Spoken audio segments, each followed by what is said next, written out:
Alors, on a déjà établi le fait que si vous voulez que votre spectateur porte son attention sur quelque chose, il faut que vous y portiez votre attention vous-même.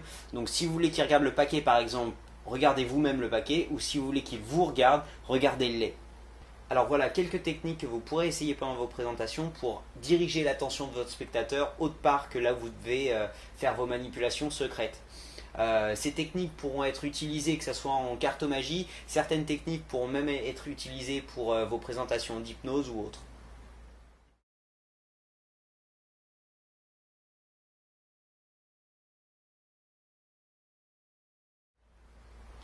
Alors, une chose qui a été dite et répétée, ce serait vraiment utiliser le prénom de votre spectateur. Donc, au moment où vous utilisez le prénom de votre spectateur, en général, quand on utilise votre prénom, vous avez plus de chances de donner l'attention à celui qui vous appelle. Donc, on regarde un petit peu qui c'est qui nous appelle. Si la personne est en face de nous, alors on arrête un petit peu ce qu'on est en train de faire, on écoute. C'est quelque chose de naturel et c'est donc bon pour plusieurs choses. Vous créez votre bonne connexion avec votre spectateur et deuxièmement, vous pourrez utiliser cette technique donc en appelant cette personne par son prénom. Alors le deuxième point, ça serait utiliser des questions. Donc on en a déjà discuté, les questions sont vraiment des choses magiques en elles-mêmes, vous pouvez les utiliser pour pouvoir détourner physiquement le regard de vos spectateurs ou alors vous pouvez les utiliser aussi pour tourner les spectateurs intérieurement et donc chercher la réponse dans leur tête alors que vous faites la manipulation secrète. D'accord? Donc c'est vraiment des outils extrêmement puissants. En plus, utiliser des questions régulièrement dans vos présentations améliore cette connexion avec votre spectateur, ça le fait participer. Et en plus, ce qui est bien, c'est que ça fait aussi que les autres, s'il y a d'autres spectateurs, les autres écoutent aussi la réponse de l'intéressé. En plus, vous pouvez utiliser vos questions pour pouvoir faire des sous-entendus ou des suggestions. Donc par exemple, quand vous dites vous m'avez bien dit que votre carte est parmi ces 4 cartes », ben, très simplement et de façon très subtile, ça sous-entend qu'il y a 4 cartes. Ça se trouve, vous avez des cartes de plus ou des cartes en moins. Mais bon, en utilisant une question, d'accord, vous pouvez vraiment faire passer un sous-entendu de façon très subtile, d'accord. Et c'est le genre de choses qui restent vraiment dans la mémoire de nos spectateurs. Alors une autre technique passe-partout, ça serait de demander à un spectateur de faire quelque chose. Donc ce qui est bien avec ça, c'est que premièrement ça fait participer votre spectateur, donc ça améliore encore une fois cette connexion avec le spectateur. Deuxièmement ça l'occupe, ce qui fait que son attention va être occupée à autre chose, donc vous pouvez vous discrètement faire ce que vous avez à faire.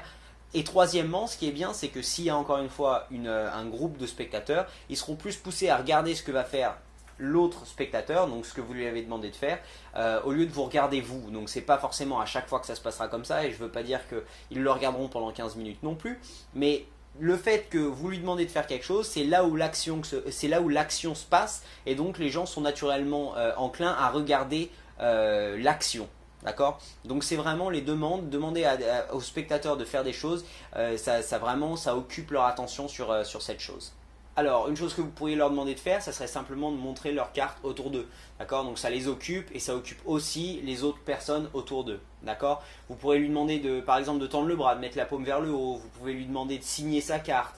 Il y a pas mal de petites choses que vous pourrez lui demander de faire qui les occupera et qui occupera aussi les spectateurs autour de lui. D'accord? Donc en tant que magicien, on pourrait littéralement demander plus ou moins n'importe quoi à un spectateur, simplement parce qu'il ne connaît pas les faits qu'on essaye de présenter. D'accord? Donc quoi qu'on puisse lui demander, au final, il pense que ça fait pas partie de l'effet. Même si c'est quelque chose de complètement aberrant, eh ben, écoutez, c'est possible qu'il accepte de le faire simplement parce que il pense que ça fait partie du tour, d'accord? Donc c'est facile, en faisant une demande, de gagner quelques secondes précieuses qui vous permettront de préparer votre paquet ou alors de faire une manipulation secrète. Voilà pour aujourd'hui, je vous remercie d'avoir regardé cette vidéo, donc n'hésitez pas à aimer, commenter et partager la vidéo si vous l'avez aimée. Et n'hésitez pas non plus à vous abonner sur YouTube si jamais vous avez envie de profiter du reste des vidéos du calendrier de l'Avent gratuitement. Je vous remercie encore une fois et je vous dis à demain.